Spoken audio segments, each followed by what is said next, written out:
Bismillahirrahmanirrahim. Assalamualaikum warahmatullahi wabarakatuh.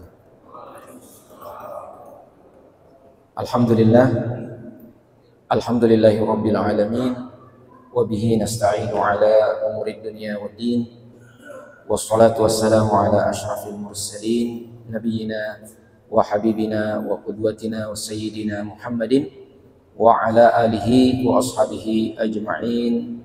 Amma ba'd. Rabbi shrah li sadri wa yassir li amri wahlul 'uqdatam min lisani yafqahu qawli. Jamaah subuh yang dirahmati oleh Allah Subhanahu wa taala, alhamdulillah di subuh hari ini di pertengahan Ramadan tahun 1445 Hijriah bertepatan bulan Maret tahun 2024 Miladiah, kita diperkenankan oleh Allah Subhanahu wa taala untuk duduk-duduk sejenak membahas tentang masalah pendidikan anak.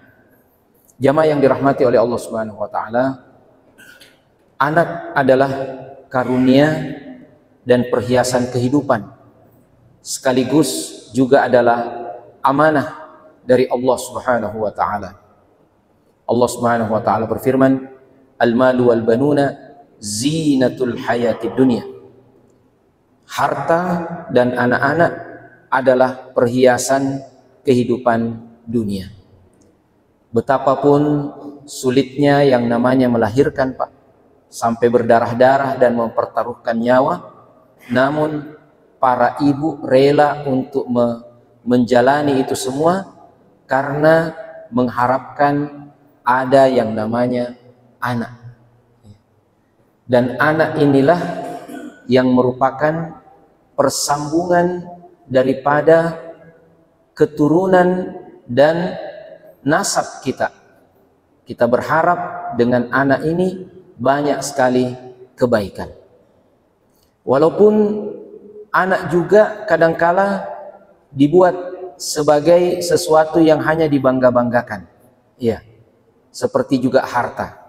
Walaupun sejatinya keberadaan anak bukan untuk hal yang seperti itu, tetapi anak adalah merupakan salah satu ladang amal jariyah, sebagaimana Rasulullah Shallallahu Alaihi Wasallam mengatakan, "Idza mata ibnu Adam inqata'a minhu 'amaluh." Kalau anak cucu Adam, manusia itu telah wafat, maka terputus amalannya. Illa min thalath, kecuali dari 3 perkara. Salah satunya adalah waladun salihun yad'u lahu, anak soleh yang mendoakannya. Jamaah yang dimuliakan oleh Allah Subhanahu wa taala, namun tidak semua juga orang punya anak. Iya. Dan tidak semua sama komposisi anaknya. Allah Subhanahu wa taala berfirman, "Lillahi mulkus samawati wal ardh." Bagi Allah kerajaan langit dan bumi. Yakhluqu ma yasha. Allah menciptakan apa saja yang Dia kehendaki. Yahabu liman yasha'u inatha wa yahabu liman yasha'u dhukur. Allah memberikan karunia bagi siapa yang dikehendakinya berupa anak-anak perempuan, dan Allah memberikan karunia kepada siapa yang dikehendakinya berupa anak laki-laki. Jadi ini komposisi pertama yang Allah Subhanahu wa taala katakan, ada orang dikasih hanya anak laki-laki, ada yang dikasih hanya anak perempuan. Ya. Au yuzawwijuhum dhukrana wa inatha. Atau ada yang dikasih komposisi anak, ada anak laki-laki, ada anak perempuan. Ya. Wa yaj'alu man yasha'u aqima. Dan Allah menjadikan bagi siapa yang dikehendakinya mandul, tidak punya anak.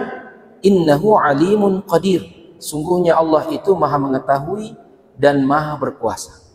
Jadi ini, Pak, komposisi anak ya di dalam Al-Quran. Ada yang diberikan anak laki-laki, ada yang diberikan hanya anak perempuan, ada yang diberikan anak laki-laki dan perempuan, ada yang tidak dikaruniakan anak. Jadi ada beberapa kemungkinan, ya. Kemungkinan pertama anak laki-laki saja, kemungkinan kedua anak perempuan saja, kemungkinan ketiga anak laki-laki dan perempuan. Kemungkinan keempat, tidak dikaruniakan anak. Semua ini Allah yang Maha Tahu dengan hikmah-hikmahnya, dengan apa yang terkandung di balik rahasia karunia Allah Subhanahu wa Ta'ala ini. Nah, jadi ketika kita dikaruniakan anak, ini adalah merupakan satu anugerah yang tiada terkira. Banyak orang sekarang berpikir tentang investasi, Pak. Maka kalau ada harta, langsung diinvestasikan, beli properti, beli tanah, maka itulah investasi jangka panjangnya. Dan kadangkala kita melupakan bahwa ada investasi yang sangat luar biasa yang namanya anak. Tidak semua orang diberikan anak. Maka ketika kita diberikan anak, maka perhatian kita seharusnya harus maksimal. Di dalam beberapa hadis-hadis Nabi SAW, ya tentunya kami bermohon maaf, tentu dengan keterbatasan pengetahuan, pengalaman, kami tentunya tidak bisa menyajikan secara paripurna. Namun beberapa petikan-petikan ayat atau hadis ini hanyalah merupakan bagian daripada penyempurnaan dari apa yang bapak-bapak dan jamaah sekarang tentu lebih mengetahuinya dan lebih berpengalaman di dalamnya. Nabi SAW mengatakan begini, kullukum ra'in wa kullukum mas'ulun an ra'iyatihi. Setiap kalian adalah ra'in. Ra'in itu berasal dari kata ra'a, ya, bukan ra'a, tapi ra'a bil ain, artinya memelihara, memimpin. Tapi unsurnya di situ adalah pemeliharaan, dukungan, pemenuhan kebutuhan dan lain sebagainya. Maka inilah juga diambil nanti menjadi salah satu kata dalam bahasa Indonesia, rakyat. Ya. Rakyat itu berasal dari bahasa Arab ra'iyah, artinya orang yang dipimpin. Nah, ada ra'in, pemimpin, ada ra'iyah, orang yang dipimpin. Maka kata Nabi SAW, setiap kalian adalah pemimpin dan setiap kalian akan ditanyai tentang orang-orang yang kalian pimpin. Al-imamu ra'in wa mas'ulun an ra'iyatihi. Seorang pemimpin dalam artian imam di sini adalah kepala negara, ya, pemimpin masyarakat secara umum. Dia adalah pemimpin dan akan dimintai pertanggungjawaban terhadap apa yang dipimpinnya. Warrajulu ra'in fi ahlihi wa huwa mas'ulun an ra'iyatihi. Seorang bapak, seorang kepala keluarga, ya, di sini disebut ar-rajul, maksudnya di sini adalah kepala keluarga. Dia adalah pemimpin bagi keluarganya dan akan dimintai pertanggungjawaban atas kepemimpinannya orang-orang yang dipimpinnya, yaitu keluarganya. Wal mar'atu ra'iyatun fi baiti zawjiha wa mas'ulatun an ra'iyatiha. Demikian juga yang namanya perempuan, istri, ibu. Dia sejatinya juga adalah pemimpin, ya, bertanggung jawab apa-apa yang ada di dalam rumahnya, dan dia juga akan dimintai pertanggungjawaban atas apa yang dipimpinnya. Jamaah sekalian yang dimuliakan oleh Allah Subhanahu wa Ta'ala, maka inilah, ya, kalau meminjam istilah para ulama, ini adalah riayah, ya, kepemimpinan. Termaktublah, termasuk di dalamnya pemenuhan kebutuhan, bertanggung jawab memberi makan, memberi minum, memberi pakaian, menjamin tempat tinggal, ya, itu makna riayah, ya, pemenuhan kebutuhan. Walaupun maknanya lebih luas, tetapi stressingnya di situ. Apakah cukup dengan riayah? Tidak cukup. Ada tanggung jawab kedua, dan ini yang disebut dengan at-tarbiyah, pendidikan. Allah Subhanahu wa Ta'ala berfirman, ya ayyuhalladzina amanu qu anfusakum wa ahlikum nara. Wahai sekalian orang yang beriman, jagalah dirimu dan keluargamu dari api neraka. Iya. Apa yang dimaksud menjaga diri dan keluarga dari api neraka? Yang berkata Al-Imam At-Tabari, ai alimu ahla baitikum ma yaqiyahum min nari jahannam min a'malin yuti'una biha Allah Ta'ala. Artinya ada di sini makna pengajaran, pendidikan. Ajarkan keluargamu perkara-perkara yang akan melindungi mereka dari api neraka jahanam, berupa amalan-amalan yang dengannya mereka taat kepada Allah Tabaraka wa Ta'ala. Nah, salah satu proyek paling penting dalam kehidupan satu keluarga, ya, adalah mendidik anak ini. Salah satu perkara yang paling penting yang Allah Subhanahu wa taala firmankan di dalam Al-Qur'an adalah masalah salat, Pak. Ya. Allah Subhanahu wa taala berfirman, "Wa'mur ahlaka bis-sholati wastabir 'alaiha." Ya. Perintahkan keluargamu untuk salat, kata Allah, dan sabarlah dalam melaksanakannya. Subhanallah. Di dalam hadis Rasulullah sallallahu alaihi wasallam memerintahkan kita untuk menyuruh anak kita salat pada saat umur 7 tahun. 10 tahun tidak salat, dibolehkan kita memukul, ya, walaupun adab-adab memukul ini juga ada, ya, dan itu bukan berarti keharusan, ya, tetapi itu salah satu jalan keluar. Tidak boleh memukul anak, kata para ulama, dalam keadaan emosi, ya. Kalau marah jangan dulu pukul, turunkan dulu emosi. Boleh memukul kalau Anda sudah tenang, ya, itu. Kemudian yang kedua, tidak boleh memukul dengan alat yang berbahaya, iya. Tidak boleh memukul dengan benda yang besar yang bisa mencelakakan. Tapi jangan juga pukul, kata para ulama, dengan sesuatu yang sangat kecil sehingga dia pandang enteng. Iya. Tapi pertengahan.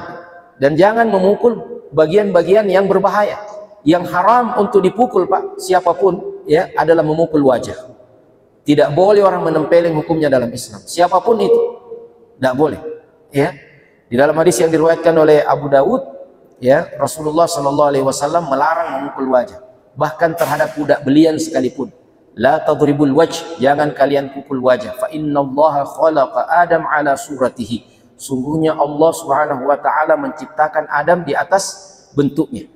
Maka yang dimaksud di sini sebagian mentakwilkan wajahnya. Maka tidak, itu benda adalah bagian paling terhormat. Semarah apapun, sejengkel apapun, tidak boleh kita pukul wajahnya orang, apalagi anak kita. Tidak boleh memukul tempat-tempat yang berbahaya, ulu hatinya, dadanya, ya. Nah, mungkin yang bisa dipukul bagian-bagian yang tidak berbahaya, betis, paha, ya. Kalau bagian bokong itu ada tulang belakang, ya.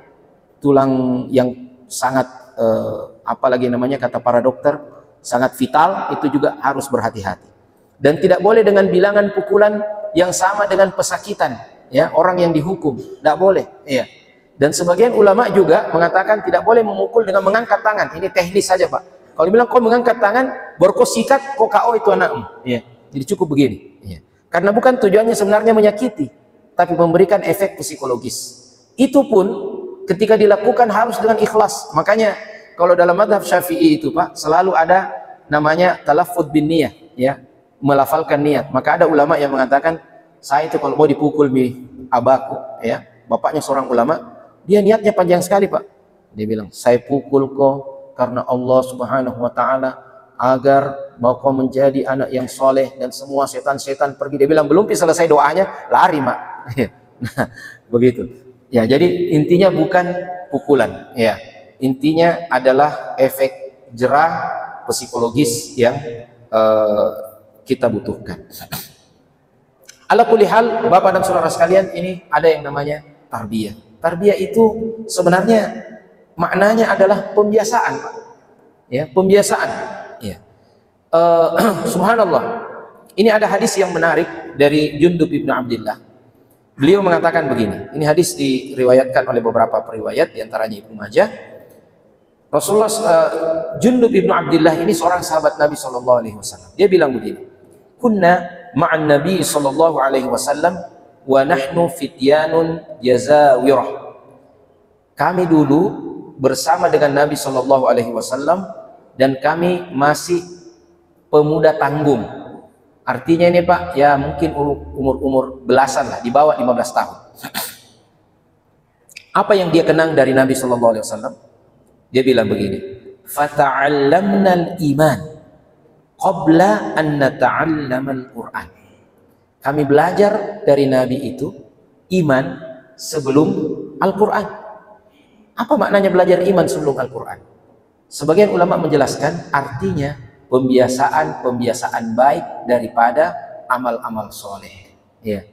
Belajar jujur, belajar tidak berdusta, belajar pembiasaan yang baik, belajar bersedekah, belajar memberi salam kepada orang, ya, belajar sholat, ya, pengamalan itu yang didahulukan oleh Nabi kepada anak-anak muda ini, kebiasaan baik, sehingga ketika dia telah belajar Quran, summa ta'allamna al-Quran, kemudian setelah itu kami belajar Al-Quran, fazdadna bihi imana, maka bertambahlah keimanan kami, bertambah lagi makna daripada pengamalan itu.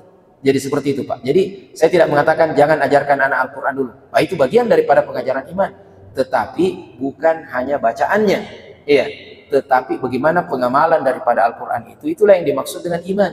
Artinya kebiasaan baik. Bukankah Nabi SAW mengatakan al-imanu bid'un wa sab'una syu'bah, iman itu ada 70-an cabangnya. A'laha kalimatu la ilaha illallah, ya, yang paling tinggi dari iman itu perkataan la ilaha illallah, wa adnaha imatatul adza 'anit thariq, dan bagian cabang iman yang paling rendah adalah menghindarkan diri dari jalan. Jadi jangan diajar anak lempar sampah di jalanan, Pak, ya. Nah, itu juga bagian ciri-ciri kelakuan yang kurang beriman, ya. Justru kita ajar anak kalau lihat sampah bukan pada tempatnya, ambil, ya, lisa darah apik istilahnya. Lihat sampah, ambil, tidak rapi, rapikan. Itu bagian daripada keimanan. Ya. Jadi pembiasaan, intinya adalah pembiasaan. Jamaah yang dimuliakan oleh Allah Subhanahu wa taala.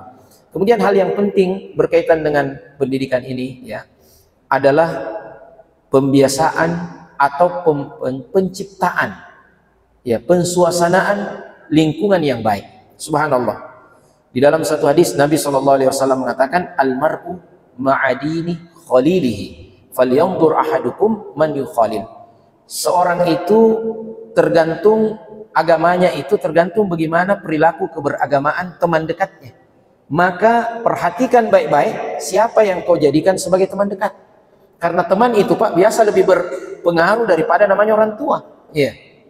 Pertemanan, persahabatan, maka tanggung jawab orang tua untuk mengantar anaknya, menciptakan anaknya di lingkungan yang baik.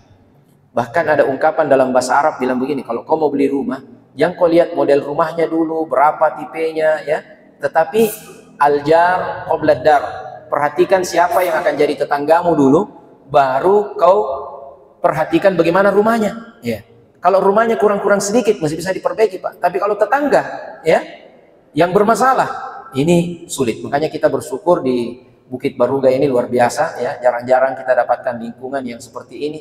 Kita baru masuk masjid, ya, jalan sedikit masjid, ya, di ujung sekali, ya, alhamdulillah saya penjaga di belakang, masjid juga paling di ujung, ya, lingkungan yang baik, lingkungan masjid, ya. Makanya jamaah sekalian, apa tanggung jawab lingkungan ini sebenarnya, Pak? Kita ini tidak boleh hidup sendiri, tidak boleh individualis, ya, individualistik dalam kehidupan kita. Anaknya dia orang, bukan dia anak, bukan begitu, Pak. Kalau ada kita lihat masalah, kita harus berusaha dengan tidak, ya, berlebihan tentunya.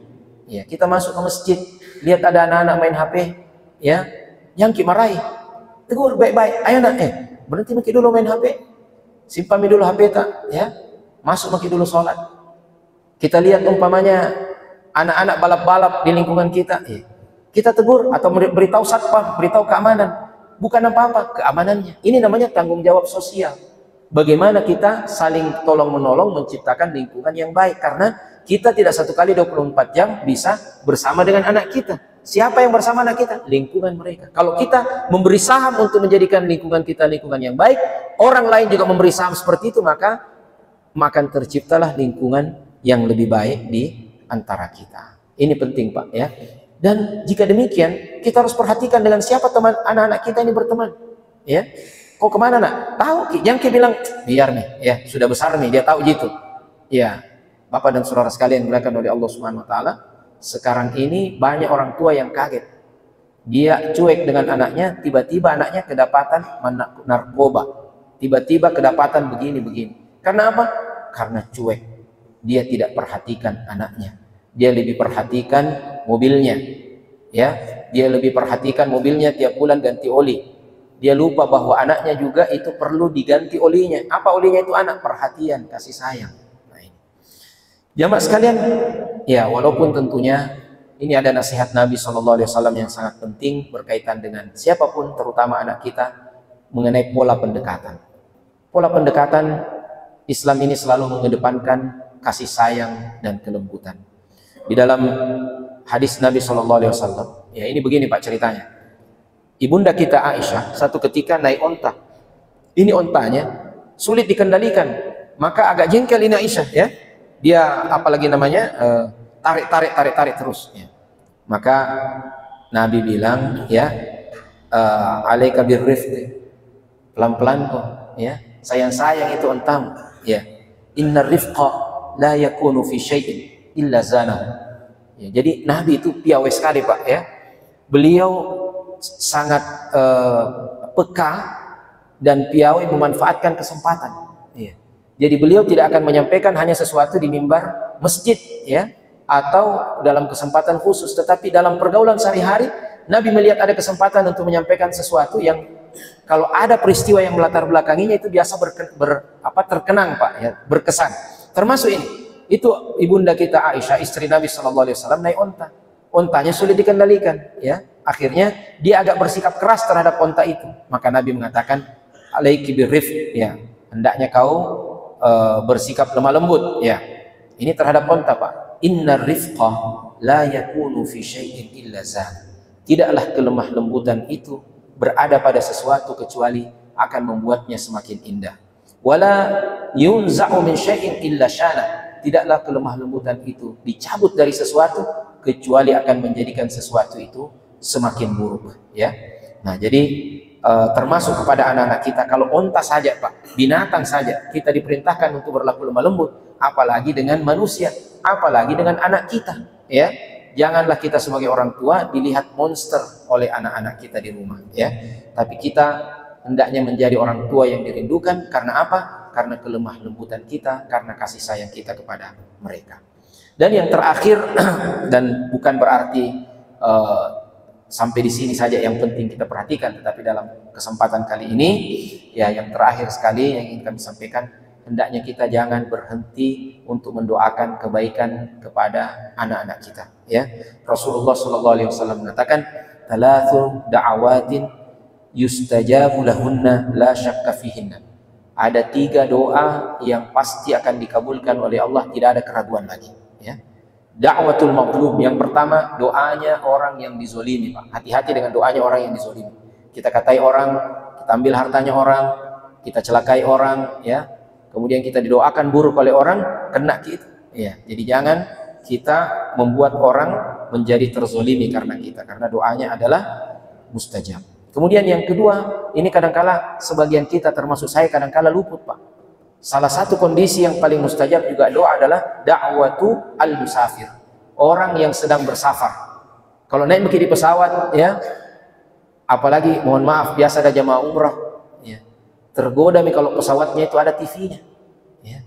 Nonton terus dari pertama terbang sampai mendarat 30 peleng, ya. Padahal itu kesempatan yang paling utama untuk mengangkat tangan berdoa gitu, ya. Doakan anak ta, doakan suami ta, doakan istri ta, doakan teman ta, ya. Nah, begitu Pak. Doakan istri ta, ya, semuanya, ya. Maksudnya bagaimana Ustaz? Istri tak semuanya, ya.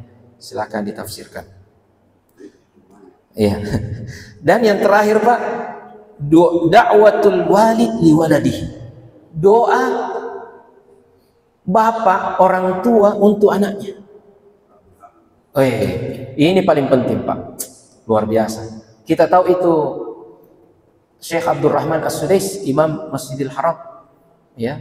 Pemimpinnya Imam Masjidil Haram sekarang, semoga Allah menjaga beliau, ya.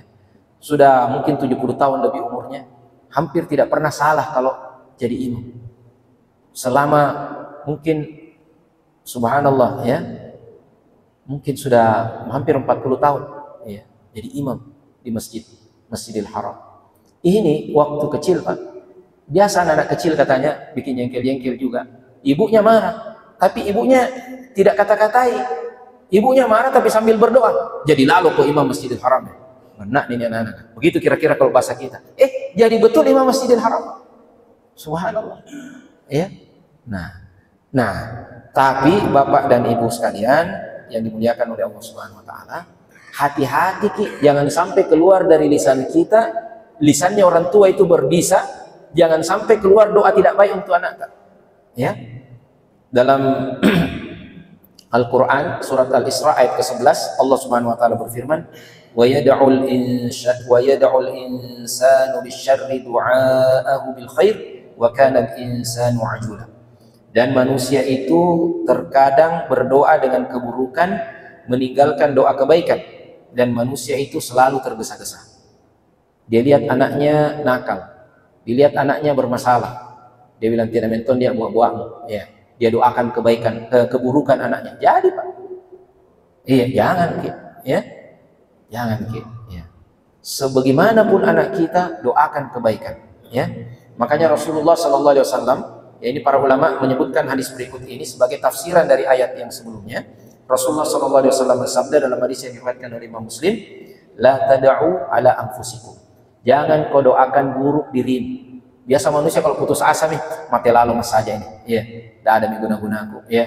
Nah, jangan Pak, jangan, itu berarti kita tergesa-gesa, belum selesai urusan, masih ada harapan, ya. Wala tad'u ala auladikum, jangan kau mendoakan buruk untuk anak-anakmu, ya.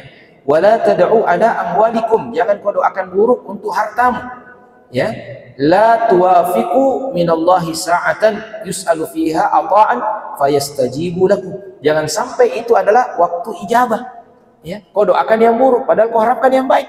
Jadi jaga lisan kita, doakan yang baik terus untuk anak-anak kita. Jangan pernah putus harapan. Nabi Nuh alaihissalam, anaknya itu bukan sekedar nakal, kafir Pak. Ya, kafir, bukan sekedar kafir, pentolannya orang kafir. Sudah dalam keadaan sangat terdesak, bahkan hampir tenggelam. Nabi Nuh ini di atas perahu, ya. Kalau mungkin sebagian orang yang sudah habis harapan, ya sudah mati lalu. Nabi Nuh tidak putus harapan. Dia bahkan berkata, ya bunayya kam ma'ana. Diabadikan dalam Quran. Wahai anakku, marilah berlayar bersama. Jadi jamaah sekalian yang dimuliakan oleh Allah Subhanahu wa taala, anak-anak kita ini adalah harapan-harapan kita. Anak-anak kita ini adalah masa depan kita, dunia akhirat, ya. Mari kita jaga baik-baik, mari kita senantiasa didik, perhatikan, ya, dan kemudian doakan.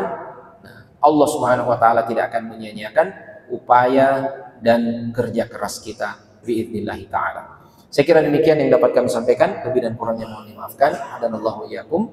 Wassalamualaikum warahmatullahi wabarakatuh.